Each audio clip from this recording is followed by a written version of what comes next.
Most people assume the absolute rock bottom of a marriage is walking in on an affair. You are wrong. For me, the true nightmare began when my mother set down her glass of cheap Chardonnay and calmly announced that my husband was actually my sister's destiny. She expected me to step aside, serve as the bridesmaid, and bankroll their fairy tale. They forgot the cardinal rule of my profession, which is to never authorize a merger without auditing the toxic assets. My name is Mallory Hart, and I was currently sitting in the visual assault that was my mother's dining room in suburban Chicago. The walls were a suffocating shade of peach, covered in gold-framed inspirational quotes that Deborah had bought at discount home goods stores. The chandelier above us was too big for the room, casting harsh shadows over the roast chicken that was as dry as the conversation. I looked around the table at the cast of this absurd play. To my right sat Kieran, my husband of 5 years. He was 34 years old, the owner of a boutique gym called Iron Core that had never turned a profit in its existence. Across from him sat Lexi, my 26-year-old sister. Lexi listed her occupation on social media as a lifestyle influencer, which in reality meant she was unemployed and lived off the allowance Mom bullied me into providing. Deborah cleared her throat, the sound sharp enough to cut through the tension. She swirled her Chardonnay, her eyes locking onto mine with that predatory glint I knew too well. "Mallory, honey," she began, her voice dripping with that fake sweetness she reserved for when she wanted something expensive. "We need to discuss something important. It is about Lexi. You know how sensitive she is, how much she needs, well, stability." I cut a piece of chicken with surgical precision. "I am listening." Kieran refused to look at me. His gaze was fixed on the tablecloth, but out of the corner of my eye, I saw movement. His hand had slipped under the table, resting on Lexi's knee. I did not blink. "Kieran and Lexi have found a connection," Mom said, as if she were discussing a new curtains purchase rather than adultery. "A spiritual connection. They are soulmates. Mallory, true love is rare, and we cannot stand in the way of destiny." I put my fork down. The metal clinked against the china. "Destiny," I repeated flatly. "Yes." Deborah nodded vigorously. "So, here is what we are going to do. You are going to file for a divorce. An amicable one. Kieran needs to be free to marry Lexi. It is the only right thing to do. And of course, you will be the maid of honor. We need to show the world that this family supports love. We cannot have people gossiping." Lexi finally looked up, her eyes wide and wet with practiced tears. She placed a hand over her stomach. I think I might be pregnant." "Mal," she whispered, her voice trembling. "Or I could be. We are not sure yet, but..." The test was confusing. "But if there is a baby, it needs a father who is present. You are always working. You are always at the office checking spreadsheets. You do not understand what a home is." A chill ran down my spine, but it was not fear. It was the cooling system of my brain engaging. The emotional centers shut down, and the analytical engine roared to life. I looked at Kieran, the man I had supported for half a decade. "Is this true?" Kieran, I asked. He finally looked up, his face flushed. I'm sorry. "Mal," he stammered, his voice weak. "But with Lexi, I feel like a man. With you, it is always about money. It is always about the business. I feel suffocated. Lexi lets me breathe. She needs me." He needed to feel needed because he was useless, but I kept that thought locked away. Deborah clapped her hands together, signaling the closing of the deal. "Exactly. Now, there is one more thing. Since you make so much money at that big fancy firm, and you are always traveling, you do not need that big house. It is perfect for a young family. You should sign the deed over to them as a wedding gift. You can buy another one easily. It is the least you can do after holding Kieran back all these years. The audacity was so perfect, so mathematically absolute that it was almost beautiful. They wanted my husband, my dignity, and my real estate portfolio. They thought they were robbing a bank, but they had forgotten to check if the vault was actually empty. I picked up my wine glass and took a slow sip. The silence stretched out, taut as a wire. They were waiting for me to scream, to cry, to throw the roast chicken at the wall. Instead, I smiled. It was a small, polite smile. "Okay," I said, my voice steady. "If that is what everyone wants." "Really?" Lexi gasped, hope shining in her greedy eyes. "Really?" I said. "I want you both to be happy." I watched them exhale in relief, clinking their glasses to toast their victory. They had no idea that I had just started the clock on their destruction. I entered my penthouse, and the silence was the first honest thing I had experienced all evening. This apartment was a sanctuary of steel and glass overlooking the Chicago skyline, a place I had purchased 3 years before I even met Kieran. Yet, he always loved to host parties here, standing by the floor-to-ceiling windows, holding a scotch I paid for, and gesturing grandly to his friends as if he had laid the bricks himself. He lived in the delusion that my success was our success, and eventually, just his success. I walked to the study and sat behind my mahogany desk. 5 years. That was the amortization period of this mistake. When we met, Kieran was the star trainer at a local fitness center. He was beautiful, charismatic, and completely incapable of understanding a balance sheet. He wanted to build an empire. I wanted to believe in potential. We were both wrong. The reality of Iron Core, his chain of boutique gyms, was a case study in insolvency. To the outside world, it was a thriving brand with 3 locations. To me, it was a bottomless pit that survived solely on the life support I provided. I spun the dial on the wall safe hidden behind a generic abstract painting. The heavy door clicked open. Inside sat a thick leather binder. Kieran had not looked at this binder since the day we signed our marriage license. He called it boring legal jargon. I called it insurance. I flipped through the pages.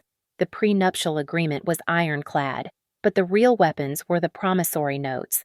Over the last 4 years, every time Kieran needed cash for a renovation, a marketing campaign, or a new line of equipment, I did not just give it to him, I lent it to him. I ran my finger down the ledger. The total principal amount currently stood at $250,000. Kieran lived in a world where money was a shared emotional resource.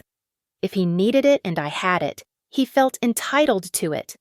But I am an auditor. I do not deal in feelings. I deal in documentation. Every single transfer from my personal account to his business account was tagged with a specific reference code. Loan disbursement per agreement number 4. Capital advance subject to market interest rates. He signed every receipt. He signed every annual acknowledgement of debt. He probably thought they were tax forms. I remembered a moment from 2 years ago. He was laughing, signing a document that leveraged his personal future earnings against a $50,000 injection for new treadmills. "God, you love paperwork. Mal," he had said, shaking his head, "I just want to build something real." "I know," I had replied. "Paperwork is what makes it real." I pictured Lexi and my mother right now. They were probably giggling over champagne, imagining the life Lexi was about to inherit. They saw the custom Range Rover Kieran drove. They did not know it was leased under my holding company. They saw the Italian suits he wore. They did not know I paid the credit card bills and categorized them as personal gifts which were not recoverable, unlike the business loans. They thought they had pulled off the heist of the century. They thought they were stealing a gold mine. In reality, they were hugging a debt bomb that was 10 seconds away from detonation. A normal woman might have called them. A normal woman might have screamed that they were making a mistake, that Kieran was broke, that they were ruining their lives for a mirage. I was not a normal woman. I was a woman who knew that the most devastating blow in a negotiation is the one the other party never sees coming. Silence was my leverage. If I told them the truth, they might back out. They might try to salvage a different deal. No, they needed to sign the contract. They needed to take full ownership of the asset and all its attached liabilities. I opened my laptop. The screen glowed white in the dim room. I opened a new email to my personal attorney, a shark named Marcus who cost $800 an hour and was worth every penny. Subject: dissolution of marriage and debt recovery procedures. My fingers hovered over the keyboard. I felt a strange sense of calm. This was not heartbreak. This was a liquidation event. Okay, Kieran, I whispered to the empty room. You want to be your own man? Let's see how much that actually costs. I began to type. I outlined the strategy with the precision of a surgeon making the first incision. The divorce would be the distraction. The loans would be the kill shot. By the time they realized what was happening, the ink would be dry, and the debt collectors would be knocking. The second family summit convened just 72 hours later in my living room. The urgency was palpable. My mother was pacing back and forth on the Persian rug, checking her watch as if she had a train to catch. Her primary concern was not the moral decay of our family unit, but rather the circumference of Lexi's waistline. We need to move this along, Deborah snapped, gesturing vaguely at the air. We need the wedding to happen within 2 months. Before people can start doing the math on the dates. I sat on the edge of the sofa, shoulders slumped in a practiced posture of defeat. I had spent the morning rehearsing this specific angle of the head in the mirror. It communicated heartbreak and submission perfectly. I understand, I said softly. I have the papers ready. It is an uncontested divorce. Irreconcilable differences. I slid a heavy folder across the coffee table toward Kieran. He reached for it, his hand shaking slightly, but his eyes were bright with relief.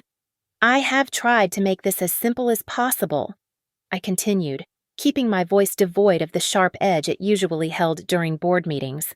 I will keep my personal investment portfolios and my retirement accounts. In exchange, I am signing over my entire management stake in Iron Core to you. Kieran, you always wanted full control. Now you have it. Kieran flipped through the pages, barely skimming the text. He was looking for the win, not the fine print. He saw the clause transferring 100% of the equity to him. What he failed to read was the dense paragraph on page 14, the one that explicitly transferred all associated liabilities, outstanding credit lines, and debt servicing obligations solely to the new owner. That seems fair, Kieran said, trying to suppress a grin. I mean, it is only right. I built that place. You did. I lied. It is your legacy. He uncapped his pen and signed. With a few loops of ink, he absolved me of $250,000 in potential losses and strapped himself to a sinking ship. And the house Lexi asked, looking around the room. She was already mentally measuring the windows for drapes. I will move out this weekend, I said. I have a corporate apartment in the city near the Stratton Logistics office. You two can stay here. Consider it a temporary loan until the wedding is over.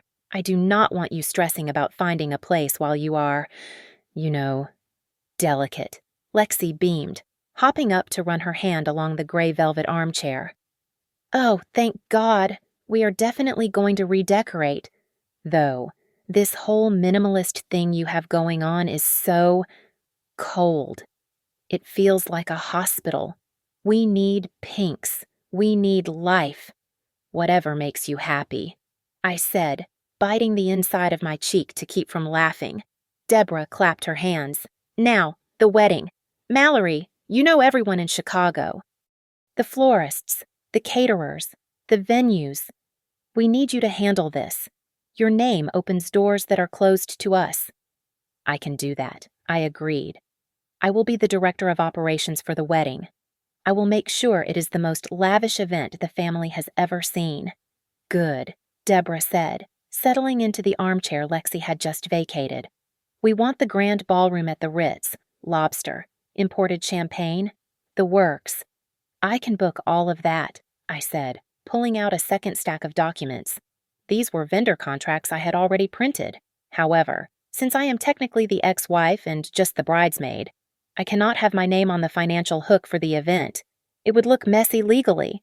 I have negotiated the best rates, but the contracts need to be in the name of the groom and the mother of the bride. As the guarantors, I watched them closely. This was the pivot point. If they hesitated, I would have to maneuver, but they were drunk on the victory. They saw me defeated, handing over my husband, my business, and my house. They did not see the trap. "Of course," Deborah said, snatching the pen from Kieran. "We are the hosts. After all, just sign here and here." I pointed to the lines marked guarantor. "And Kieran, you sign here for the venue." They signed for $50,000 in flowers. They signed for a $30,000 catering package. They signed for a venue deposit that was non-refundable. I collected the papers, tapping them neatly on the table. "Perfect," I said, standing up. "I will get these to the vendors tomorrow. You two just focus on being in love. I will handle the rest." I walked to the kitchen to get a glass of water, leaving them celebrating in the living room. They were toasting to a future that I had already foreclosed on. They just had not received the eviction notice yet. The bridal boutique smelled of lavender and desperate vanity. Lexi stood on the pedestal, swathed in layers of imported French lace and hand-stitched pearls.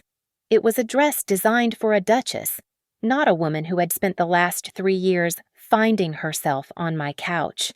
"Oh my God," Lexi breathed, staring at her reflection. I look like a princess." The sales associate, a woman with a practiced smile, adjusted the veil. "It is a one-of-a-kind piece. $12,000. Kieran, sitting on the plush velvet bench nearby, made a choking sound. He tugged at his collar, his face paling. $12,000, Lexi. That is a down payment on a car." I stepped forward, smoothing the train of the gown. "Kieran, this is the most important day of her life. You cannot put a price tag on destiny. Besides, she looks stunning. It would be a crime to leave this here." I turned to the sales associate. "He will take it. Please send the invoice directly to Mr. Hart's business address. He prefers to keep his personal and wedding expenses organized for tax purposes." Kieran opened his mouth to protest, but my mother cut him off. "Mallory is right. Do not be cheap. Kieran, Iron Core is a premium brand. Your wife should look premium." Kieran snapped his mouth shut and nodded weakly.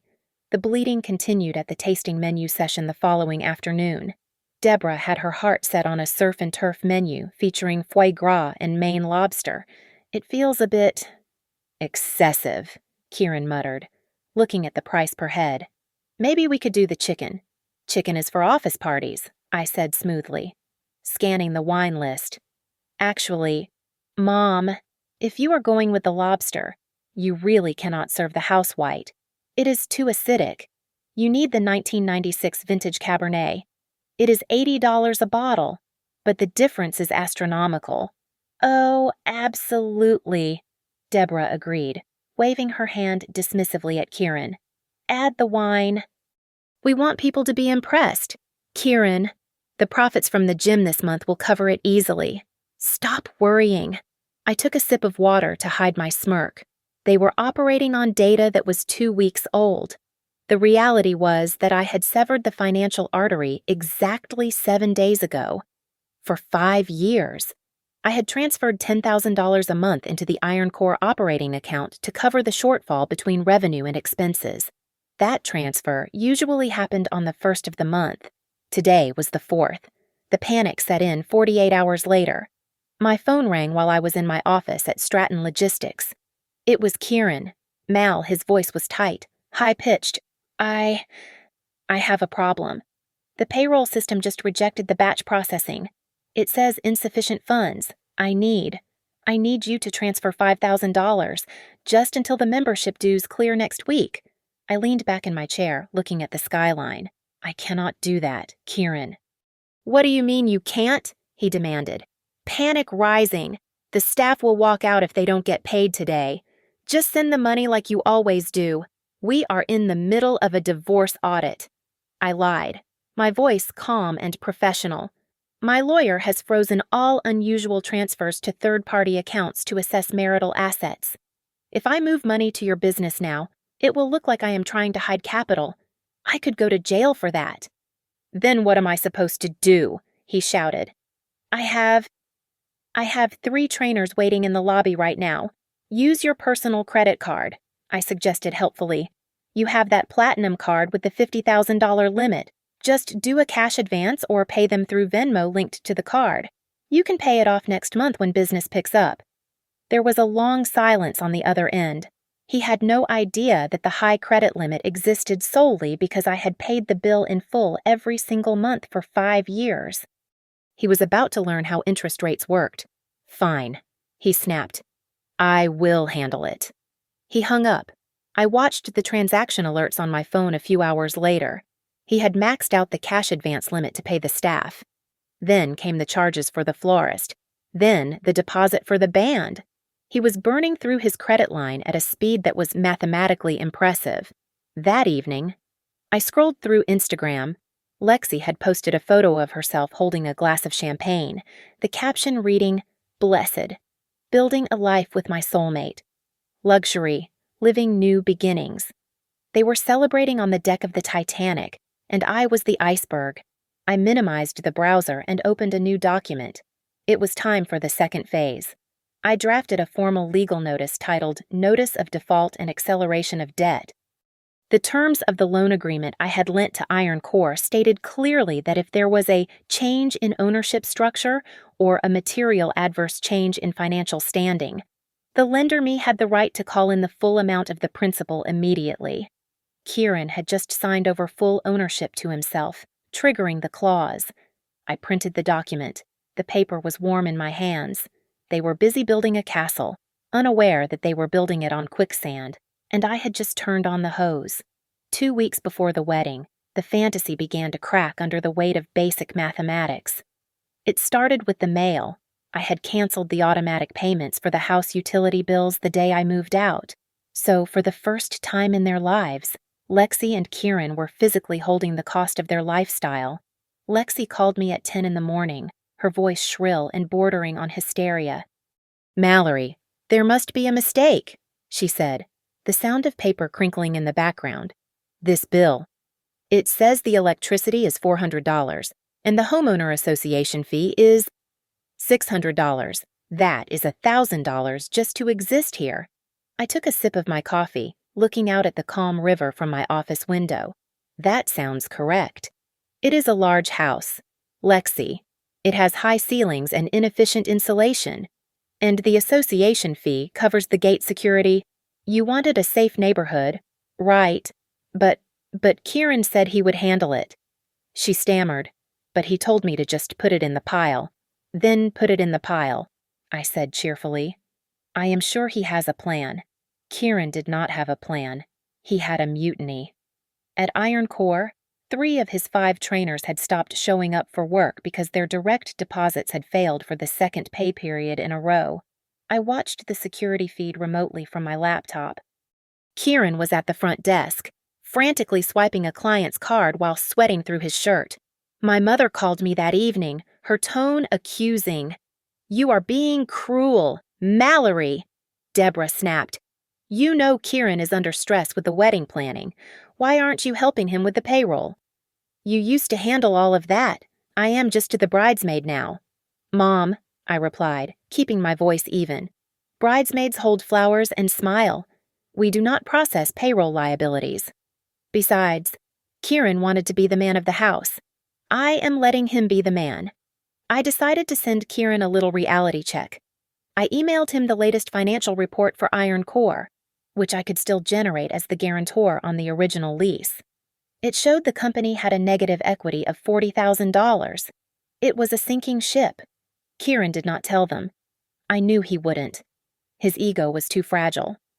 He deleted the email and told Lexi and Mom that the bank was just having technical integration issues due to the divorce proceedings.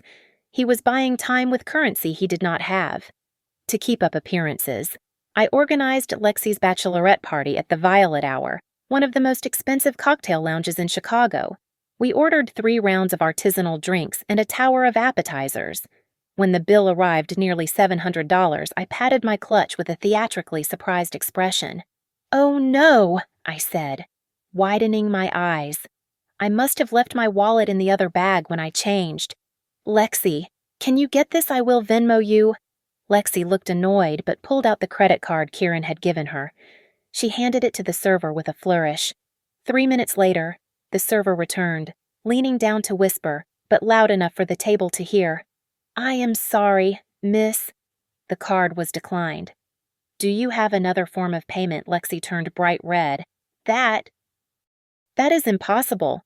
Try it again." "I tried it 3 times, the server said. Looking bored. "It is fine," Deborah interjected, her smile tight and strained. She dug into her purse and pulled out her own emergency card. "I will get it. It is just a banking glitch, obviously." Later, in the bathroom, I heard Lexi whispering to Mom. "Mom, do you think he is actually broke? The card never works?" "Don't be silly," Deborah soothed her. "It is the divorce, honey. Mallory has probably frozen the joint assets out of spite. Once the judge signs the papers, the floodgates will open. You just have to be patient. They were right about one thing. The judge was ready. 5 days before the ceremony, my lawyer called. The divorce was final. The decree was signed. The terms were exactly as I had drafted them. I retained my liquid assets, my retirement funds, and my real estate.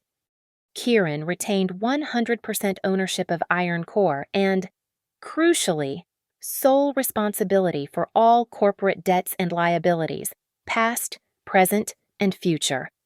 I signed the final paper with a flourish. I was officially a single woman. I was free. To mark the occasion, I sent a massive arrangement of white lilies to the house where they were staying. It was beautiful, expensive, and looked slightly like a funeral arrangement. Tucked deep inside the flowers was a thick, cream-colored envelope. I had written a wedding gift for the happy couple on the front in elegant calligraphy. It was time for the punchline. The envelope inside the lilies was not a congratulatory card. It was a formal service of process delivered by a courier who had followed the florist delivery van, ensuring that the recipients were present to sign for the documents. The contents were not sentimental. They were strictly transactional. I sat in my corner office at Stratton Logistics, checking the delivery confirmation on my screen. It was done. Inside that thick cream envelope were 2 distinct legal instruments. The first was a notice of acceleration. It referenced the promissory note regarding the business loans I had extended to Iron Core over the last 5 years. The clause I had activated was standard in commercial lending. It stated that if the borrower underwent a significant change in marital status or financial standing that negatively impacted their credit risk, the lender reserved the right to demand immediate repayment of the full principal balance. That balance was $250,000, plus accrued interest calculated at 7% per annum. The second document was a notice to quit. This was the eviction notice. Kieran and my family had always assumed the house was marital property. They were wrong. I had purchased the property through a blind trust, the Hart Family Trust, 2 years before meeting Kieran. I was the sole beneficiary. Kieran's name had never touched the deed. He was, legally speaking, a guest who had overstayed his welcome. I gave them 48 hours to vacate the premises. It was the exact amount of time they had given me to pack my bags so Lexi could move in. I appreciated the symmetry. My office phone rang. The caller ID displayed Mom. I pressed the speakerphone button and gestured to my executive assistant, Sarah, who was sitting across from me with a notepad. Sarah nodded, her pen poised to take notes on what we would legally classify as harassment. Mallory Deborah's voice was so loud it distorted the speaker. You vicious little snake. What is this? The police are here. They say we are trespassing. Hello, Mother, I said, my voice level. The police are likely there because I requested a civil standby to ensure the property is vacated peacefully. You have 48 hours. This is Kieran's house, she screamed. He said it was his house, Kieran lied. I replied, or perhaps he just never bothered to ask. The house belongs to the trust. I control the trust. You are currently squatting in my asset, and this money she choked out, $250,000. You cannot do this. You are family. I am the bridesmaid. Remember, I said, and Kieran is a business owner. He signed the contracts. He borrowed the money. Now that we are divorced, he is a high-risk borrower. I am simply mitigating my exposure. It is just business. He doesn't have that kind of money, she wailed. He is crying in the kitchen. Lexi is hysterical. She thinks you are ruining her life. I am not ruining anything, I said, checking my watch. I gave you exactly what you asked for. You wanted Kieran. You have him. You wanted him to be the man of the family. Now he has the opportunity to pay his own debts like a man. If he cannot pay, the lawyers will begin seizing his assets. The car, the gym equipment, his personal accounts. You knew, Deborah hissed, her voice dropping to a trembling whisper. You knew he was broke. Didn't you? I knew he was a liability. I corrected. You were the one who insisted he was a prize. I ended the call. The fallout was immediate and catastrophic. Back at the house, the illusion was shattering. Lexi was staring at Kieran, the man she thought was her golden ticket, realizing he was actually an anchor dragging her to the bottom of the ocean. The Prince Charming she had stolen was technically homeless and $250,000 in debt. Then the second wave hit. My phone did not ring for this part, but I knew it was happening because I had timed the emails perfectly. The wedding vendors, the florist, the caterer, the venue manager had all received notifications that the primary credit card on file, Kieran's card, had been declined for the second installment payments. They began calling the house. When Kieran could not pay, they turned to the co-signers. My mother had signed the contracts as the guarantor. She wanted the prestige of being the hostess. Now she owned the liability. Mrs. Hart, the catering manager, would be saying right about now, "We need the remaining $15,000 by close of business today, or we will have to cancel the service. Your signature guarantees payment." They were trapped. They had 48 hours to move out of a mansion they thought they owned, a wedding in 5 days that they could not afford, and a groom who was worth less than zero. Chaos had officially arrived. The audacity of their counterattack was almost admirable in its stupidity.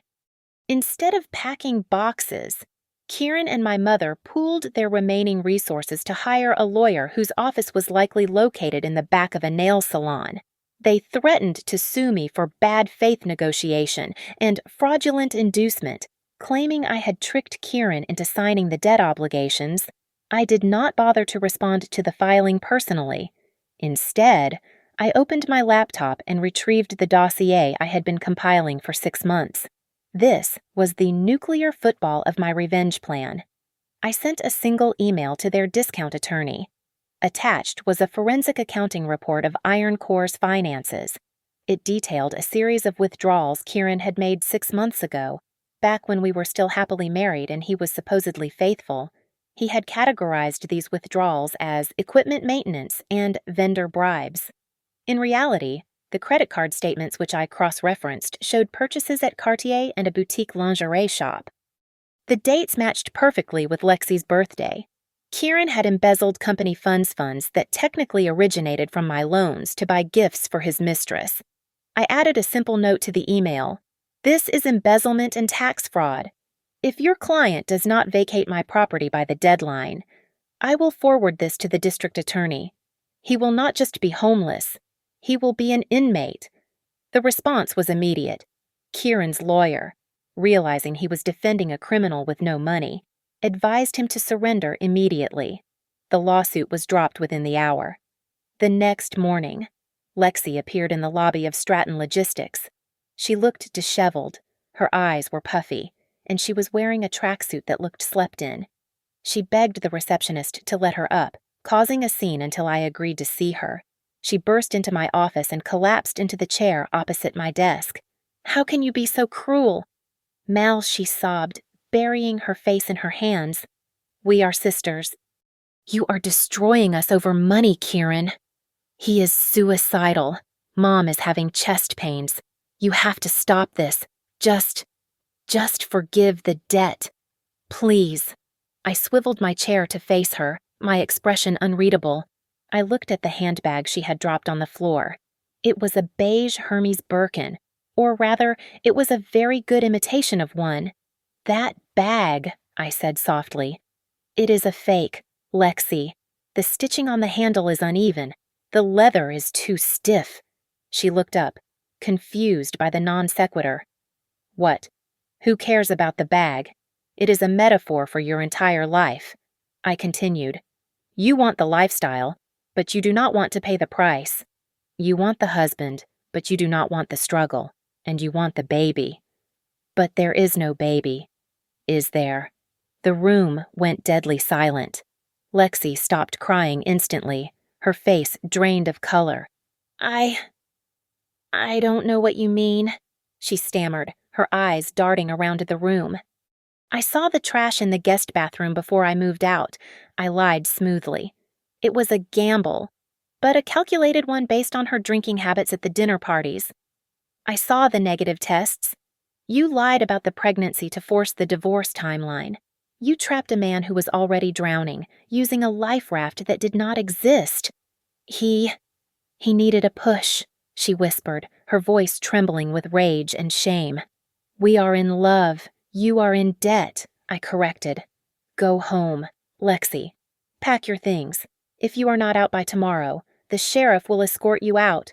While Lexi was imploding in my office, Deborah was frantically trying to secure a lifeline.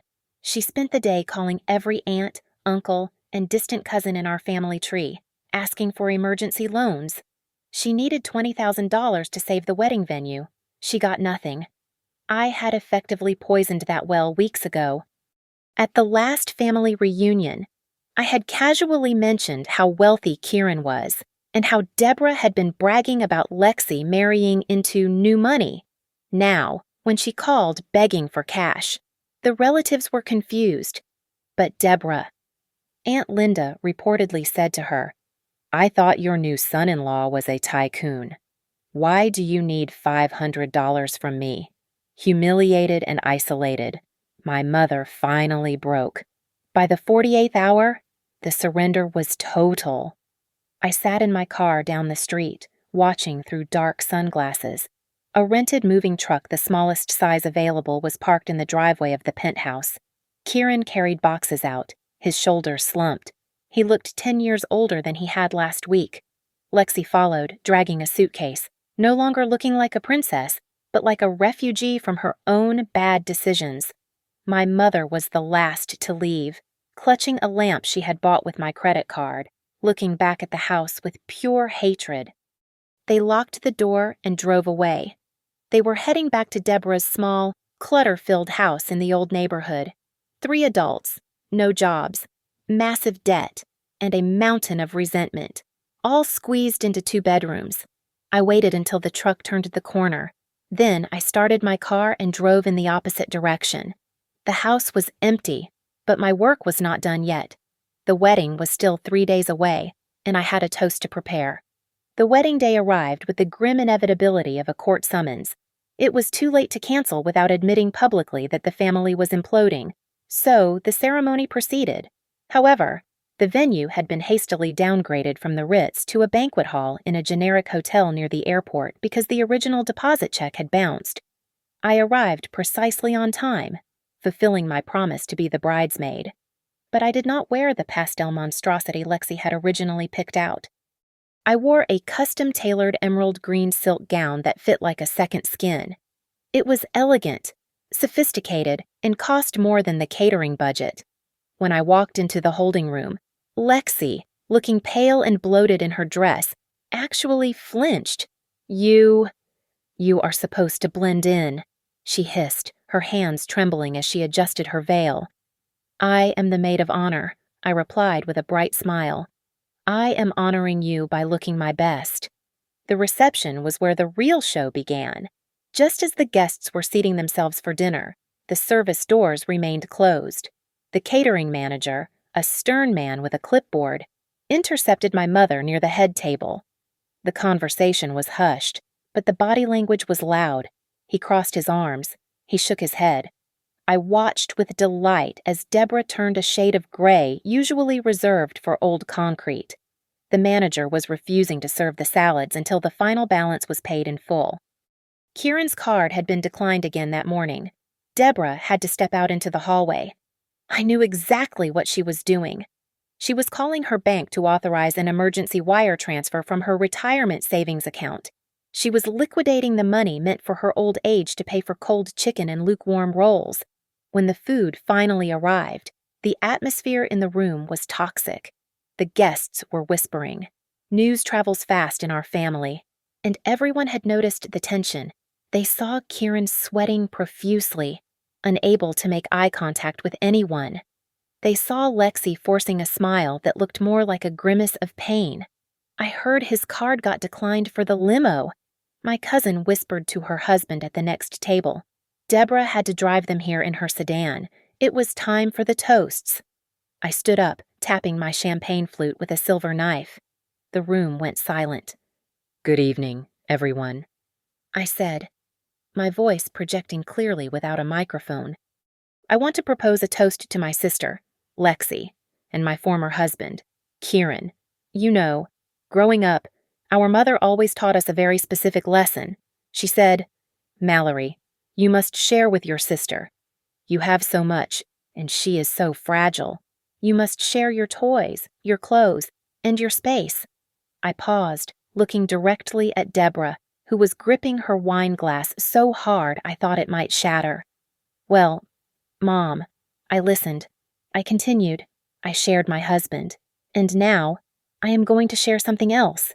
Since Kieran and I are no longer married, and since he is now solely responsible for his business, I decided to give you both a wedding gift that reflects your new reality." I reached under the table and pulled out a large manila envelope. I walked over to the head table and placed it gently on Kieran's empty plate. "What is this?" Kieran whispered, his voice cracking. "Open it! I encouraged." He tore open the seal. His hands shook so violently the papers rattled. "It was a writ of execution and a seizure order. Since you defaulted on the loan acceleration notice I sent 3 days ago," I announced to the room, keeping my tone conversational. "The court has authorized the immediate seizure of your collateral. That includes the gym equipment, your business accounts, and that lovely Range Rover parked outside. The tow truck is actually in the parking lot right now." Kieran dropped the papers. He put his head in his hands and let out a sound that was half sob, half groan. You took his car," Lexi screamed, standing up and knocking over her chair. "On our wedding day, it is not his car," I corrected her calmly. "It is the company's car, and the company belongs to the creditors now." The room erupted. My cousin Brenda, who had been live streaming the speeches on Facebook, gasped, panning her phone camera back and forth between my smiling face and Kieran's breakdown. The comments section was likely exploding. Lexi looked at Kieran, the broken man sobbing into his napkin, and then at the papers scattered on the table. The realization hit her. There was no money. There was no status. There was only debt and humiliation. She grabbed her bridal bouquet white roses and baby's breath and hurled it directly at Kieran's face. "You liar!" she shrieked. "You told me you handled it! You said you were rich. I am sorry," Kieran wailed. I thought Mal would fix it as the guests watched in horrified fascination. I picked up my clutch. The show was over. The climax had been delivered perfectly. "Enjoy the cake," I said to the stunned table. "I hear it is vanilla." I turned and walked out of the banquet hall, the sound of Lexi's screaming and my mother's frantic attempts at damage control fading behind me. I did not look back. I had a reservation at a steakhouse across town, and I intended to order the lobster. The liquidation of Iron Core was not a tragedy. It was a correction. 7 days after the wedding fiasco, the business officially filed for Chapter 7 bankruptcy. The courts appointed a trustee to sell off the assets to pay the creditors, and as the primary secured creditor, holding the largest lien against the equipment. I had the first right of refusal. I did not buy the business back in my own name. That would have been too sentimental. Instead, I used a shell company I had incorporated in Delaware called Vertex Ventures. I acquired the entire inventory, the state-of-the-art treadmills, the weight racks, and the client database for pennies on the dollar. Within 48 hours, I had a management team in place to rebrand the location as Apex Fitness. I fired the entire previous staff, including the trainers who had been loyal to Kieran, and the business turned a profit in its 3rd week of operation. Kieran was not so fortunate. The court judgment regarding his personal guarantee on the loans was absolute. Since he had no assets left to seize, the judge ordered a wage garnishment. 25% of his gross income would be automatically deducted every month until the debt of $250,000, plus interest, was satisfied. He could no longer play the role of the entrepreneur. He took a job as a delivery driver for a logistics company, ironically, a competitor of my firm. My mother fared no better. The wedding contracts she had signed as a guarantor were legally binding. When the venue and the caterer threatened to place a lien on her home, she panic-sold the suburban house she had lived in for 30 years. She had to accept a cash offer below market value just to clear the immediate debts. She moved into a cramped 1-bedroom rental apartment near the highway, where the noise of traffic was a constant reminder of her poor risk assessment. Lexi attempted to jump ship, of course. She filed for divorce exactly 60 days after the wedding, citing fraud. She claimed she had been misled about Kieran's finances. However, the legal system is cold because she had legally married him, and because she had co-signed a lease for a luxury car they could not afford during their brief union. Her credit score was decimated. It plummeted into the low 500s. When she tried to rent her own apartment, she was rejected by 3 different landlords. Meanwhile, my life at Stratton Logistics flourished. My CEO called me into his office the Monday following the bankruptcy filing. I expected a reprimand for the public drama. Instead, he offered me a glass of scotch. I reviewed the court filings regarding your divorce and the asset recovery, he said, looking at me with a newfound respect. That was the most ruthless display of risk mitigation I have ever seen. Mallory, we need that kind of steel in the C-suite. I was promoted to Chief Financial Officer of the Midwest Division that afternoon. The raise alone was enough to cover the legal fees I had incurred destroying my family. I ran into Kieran one afternoon about 3 months later. I was walking into my office building, and he was stepping out of a brown delivery truck, holding a clipboard. He looked exhausted. He had lost weight, and the arrogance that used to define his posture was gone, replaced by the slump of a man who stands on concrete for 10 hours a day. He saw me. He froze. Mal. He whispered, his voice cracking. I didn't know it would be this hard. I wanted to be someone. I looked at him. I searched inside myself for anger or satisfaction or even love. I found nothing. He was just a line item I had written off. You are someone, Kieran, I said, my voice professional and detached. You are a debtor. Keep working hard. I look forward to my monthly checks. I walked past him and through the revolving doors without breaking my stride. A week later, I received an email from my mother. It was a long, rambling block of text apologizing for the past and hinting that she was struggling to pay her heating bill. She asked if we could meet for coffee to reconnect. I did not reply to the email. Instead, I went to an online bookstore and ordered a paperback to be shipped to her new address. It was titled Personal Finance for Beginners: How to Live Within Your Means. I included a gift receipt. My revenge was complete. I had not raised a hand. I had not screamed. I had simply applied the rules of economics to a group of people who thought they were exempt from them. They learned the hard way that in the ledger of life, the math always wins. Lexi came to see me one last time. She did not make an appointment, and she did not come to beg. She came to scream. She stood in the doorway of my new corner office, her face twisted with a mixture of exhaustion and pure, unadulterated hatred. Her cheap raincoat dripped water onto my pristine marble floor. You are a monster, she spat, her voice cracking under the weight of her rage. You planned this. You knew we would fail. You watched us drown, and you just sat there and drank wine. You are cold-blooded. Mallory, do you even have a soul? I swiveled my chair to face her. I did not feel defensive. I felt like a teacher grading a final exam. I reached into the bottom drawer of my desk and pulled out a small, battered black notebook. I had kept it since I was 12 years old.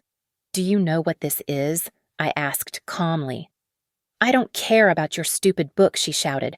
I care that my life is over. This is the ledger, I said, ignoring her outburst. Every time Mom told me I had to be the bigger sister, every time she forced me to give you my allowance, every time I paid for your car repairs, your rent, your vacations, I wrote it all down. The total came to over $200,000. I tossed the book onto the desk. It landed with a heavy thud. You called me a thief, I continued, my voice dropping to a whisper that was far scarier than her shouting. But I did not take anything from you. Lexi, I simply stopped giving you things that belonged to me. The life you are living right now, the small apartment, the debt, the struggle. This is not a punishment. This is simply your actual market value. This is what you and Kieran are worth without my subsidy. Lexi stared at me, her chest heaving. You manipulated us. No, I corrected her. I facilitated you. And here is the part you really need to understand. I knew about the affair for a whole year before Mom made her big announcement at dinner. I saw the texts on Kieran's phone 12 months ago. Lexi froze. Her eyes went wide. You knew I knew. I nodded. I could have divorced him then, but if I had, I would have had to split my assets. I would have lost half of my savings to him. So I waited. I waited for you two to get greedy. I waited for you to think you had won so completely that you would sign anything I put in front of you. You walked into the trap because you were too busy looking at your reflection in the mirror.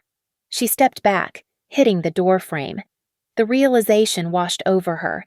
They had never been the main characters. They were just pawns in a long game of financial chess. You are sick, she whispered, trembling. I am solvent.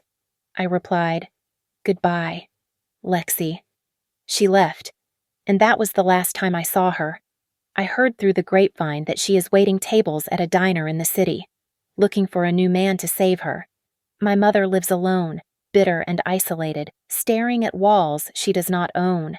And Kieran is back where he started, but with a heavier load. I turned my chair to look out at the Chicago skyline. The city looked beautiful in the winter light. My phone buzzed on the desk. I glanced at the notification. Deposit received $500 from Kieran Hart. Wage garnishment transaction ID 9904. I smiled. It was a small amount compared to my salary, but it was not about the money. It was a reminder. For the next 20 years, every single month, Kieran would have to think of me. He would work, he would sweat, and then he would pay me. I picked up my coffee and took a slow, satisfying sip. My mother was right after all. I really was the perfect bridesmaid. I helped them throw a wedding that they will be paying for until the day they die. Thank you so much for listening to my story. I would love to know where you are tuning in from, so please drop a comment below and let's chat. If you enjoyed watching Justice Be Served, please make sure to subscribe to the channel Mia Revenge Stories, like this video, and hit that hype button to help this story reach even more people.